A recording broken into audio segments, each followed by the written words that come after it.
Nakaugalian ang gimmick sa tag-init ang pagtatampisaw sa dagat, ano man ang kulay ng buhangin. At samantala, meron din namang mga pinupunta na hindi lang pampawi ng init, pangtanggal din ng stress. Ayos nakatutok si John Veneracion.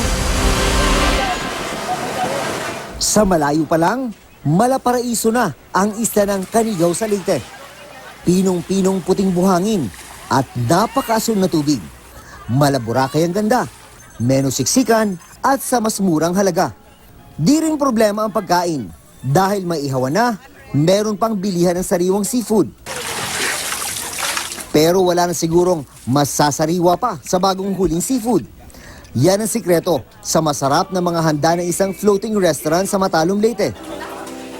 Ang mga kainan na paliligiran ng mga bakawan. Ang mga ihahaing budol feast, saktong pampamilya at barkada. At para busog pati ang pandinig, heto't sasabayan ang inyong pagkain ng live performance ng banda. Sabi nga nila, black is beautiful. Kaya ang Black Sand Beach na ito sa Luway sa Bohol, dinarayo pa rin. Kung gustong magpapawis, pwedeng maglaro ng volleyball. At pagkatapos, ay magpalamig sa preskong hangin. Kung gusto mo pa ng karagdagang thrill, diretso na sa Pangas Falls. Patok dito maging sa mga banyagang turista ang pagdadive mula sa matataas na bato.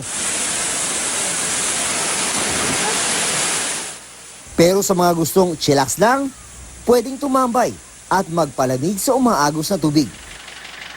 Swak naman para sa mga nature lover, ang eco-cultural park na ito sa Nueva Ecija, Ilocos Norte. Makakalimutan ng stress sa pagtambay sa mga treehouse. Meron ding swimming pool para sa mga gustong mapawi ang init.